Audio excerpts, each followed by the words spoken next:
10th inter degree pass or fail తక్కువ వ్యవధిలో life settlement in abroad కొరకు hotel management అంటే Trinity college of hotel management. నమస్తే, నేను Keshav. Welcome to Suman TV.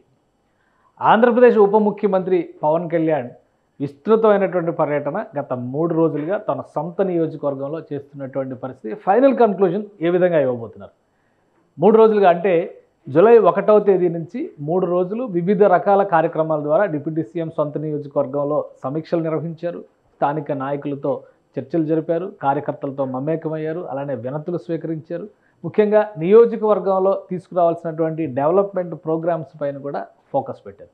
దీంతో ఒక కన్క్లూజన్గా పిఠాపురానికి ఒక మాస్టర్ ప్లాన్ని పవన్ కళ్యాణ్ రెడీ చేయబోతున్నారంటే దీనికి అవుననే సంకేతాలే కనిపిస్తుంది.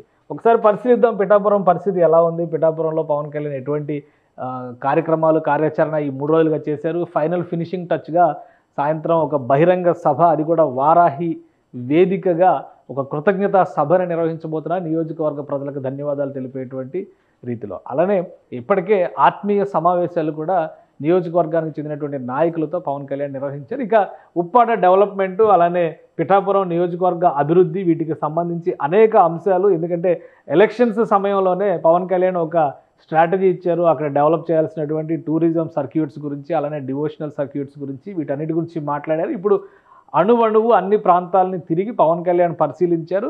సో పరిశీలించిన తర్వాత ఒక కన్క్లూజన్ అంటే అక్కడ తాగునీటి సరఫరా, డ్రైనేజ్ వ్యవస్థలు, రహదారి వ్యవస్థలు, ముఖ్యంగా సముద్ర తీర ప్రాంతంగా ఉన్నటువంటి ఉప్పాడకు సంబంధించినటువంటి చర్చ కూడా చాలా విస్తృతంగా జరిగింది. పవన్ కళ్యాణ్ ప్రతి పర్యటనలో ఉప్పాడ గురించి చర్చ జరిగింది. ఇది ఉప్పాడ తీర ప్రాంతంగా మనం చూస్తే, ఇక్కడ పరిసర ప్రాంతాల్లో చూస్తే ఈ రహదారి వ్యవస్థ మొత్తం కూడా కాకినాడ వరకు వెళ్ళేటువంటి కంప్లీట్గా సముద్ర తీరంలో వెళ్ళేటువంటి రహదారి వ్యవస్థ, ఇలా ఇది విశాఖ బీచ్ వరకు వెళ్ళేటువంటి వ్యవస్థ ఉంది. సో ఈ ప్రాంతం మొత్తాన్ని కూడా పవన్ కళ్యాణ్ పర్యటించారు. ఉప్పాడ ఫిషింగ్ హార్బర్, ఉప్పాడ అంటే 2 అంశాలు ఎక్కువ గుర్తుకొస్తాయి. ఉప్పాడ చేనేత పరిశ్రమకి పెట్టింది పేరు, అలానే సముద్ర కోతకి కూడా ఇక్కడ పెట్టింది పేరు.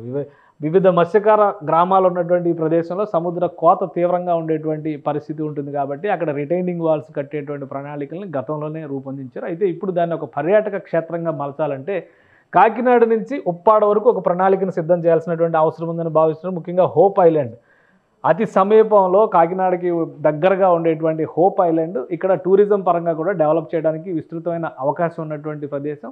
సో వీటన్నిటిపైన కూడా సమగ్ర అధ్యయనం చేయాల్సిందిగా Pithapuram MLA, deputy CM Pawan Kalyan ఆదేశాలు జారీ చేశారు. పిఠాపురం నియోజకవర్గ పరిధి ఇది చూస్తే దీని పక్కనే ఉన్నటువంటి కాకినాడ, అలానే కాకినాడ రూరల్ నియోజకవర్గం.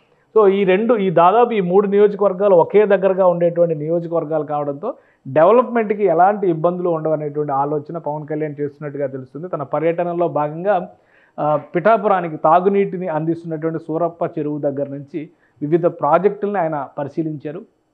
దాదాపు 54 గ్రామాలకి, కొత్తపల్లి మండలంలో 54 గ్రామాలకు మంచినీటి సరఫరా చేస్తున్నటువంటి వాటర్ ట్యాంకులను పరిశీలించారు. అలానే అక్కడ ఉన్నటువంటి వివిధ రకాల వ్యవస్థల్ని, ప్రజలకి సేవ అందిస్తున్నటువంటి ప్రభుత్వ విభాగాలకు సంబంధించినటువంటి అంశాలన్నింటినీ కూడా పవన్ కళ్యాణ్ పరిశీలించారు. వీటన్నిటిపైన సమగ్ర అధ్యయనం తర్వాత ప్రజా అవసరాలు తీర్చే విధంగా ఒక బృహత్తర ప్రణాళికను సిద్ధం చేయాల్సినటువంటి అవసరం ఉందని పవన్ కళ్యాణ్ భావిస్తున్నట్టుగా సమాచారం అందుతుంది. దీని ప్రకారం ఆయా నియోజకవర్గ పరిధిలో ఉన్నటువంటి ప్రత్యేక ఆకర్షణలు, ముఖ్యంగా పిఠాపురం పరిస్థితిని చూస్తే కనుక అక్కడ పురుహతి అమ్మవారి ఆలయం ఉంది. అలానే చాలామంది చాలా సందర్భాల్లో పవన్ కళ్యాణ్ చెప్పినట్టుగా దత్తాత్రేయ స్వామి, వల్లభ దత్తాత్రేయ పీఠం ఉంది. ఇవన్నిటిని దృష్టిలో ఉంచుకొని ఒక టూరిజం సర్క్యూట్గా, డివోషనల్ టూరిజం సర్క్యూట్ కింద దీన్ని డెవలప్ చేయాలని పవన్ కళ్యాణ్ భావిస్తున్నట్టుగా తెలుస్తుంది.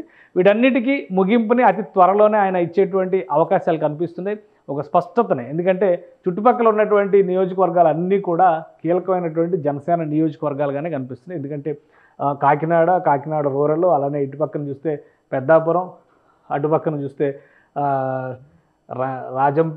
రాజానగరం, ఇటు పిఠాపురం, ఇటువైపు వచ్చే కొద్ది తుని, ఇవన్నీ కూడా ఈ నియోజకవర్గాలు అన్ని చోట్ల కూడా విశేషమైనటువంటి ఆదరణ పవన్ కళ్యాణ్కి లభిస్తున్నటువంటి పరిస్థితి ఉంది. మొత్తం గోదావరి బెల్ట్కి సంబంధించినటువంటి పరిస్థితి కాబట్టి ఈ ప్రాంతం పైన ప్రత్యేకమైనటువంటి దృష్టి పెట్టాల్సినటువంటి అవసరం ఉంది. గోదావరి తీరంలో ఒక బృహత్తర ప్రణాళికని అమలు చేయడం ద్వారా అభివృద్ధి అనేది, ప్రజా సమస్యలకు పరిష్కారం ఇవ్వడం అనేది కూడా చాలా కీలకమైనటువంటి అంశంగా పవన్ కళ్యాణ్ భావిస్తున్నారు. అలానే డెవలప్మెంట్కి సంబంధించి కేంద్రం నుంచి, పంచాయతీరాజ్ శాఖ నుంచి వచ్చేటువంటి గ్రామీణ ప్రాంతాలకు సంబంధించి రహదారి వ్యవస్థ, అలానే డ్రైనేజ్ వ్యవస్థల్ని డెవలప్ చేసేటువంటి క్రమంలో గ్రామీణ వ్యవస్థల్ని బలోపేతం చేసేటువంటి దిశగా చర్యలు తీసుకోవాలని పంచాయతీరాజ్ శాఖ అధికారులతో సమీక్షలోనే ఆయన ఒక స్పష్టత ఇచ్చారు.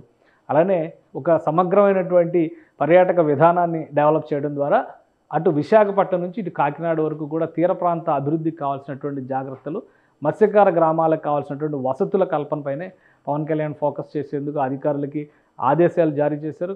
కాకినాడ ఎంపీ స్థానం కూడా జనసేన చేతిలోనే ఉండడంతో ఆ పరిధిలో వచ్చేటువంటి నియోజకవర్గాలన్నింటినీ దృష్టిలో ఉంచుకొని ఒక సమగ్ర ప్రణాళికని అతి త్వరలో ఉప ముఖ్యమంత్రి పవన్ కళ్యాణ్ అనౌన్స్ చేసే అవకాశం స్పష్టంగా కనిపిస్తోంది. సుమన్ టీవీలో మీ పర్సనల్ అండ్ బిజినెస్ ప్రమోషన్స్ కోసం కింది నెంబర్కి కాంటాక్ట్ చేయండి.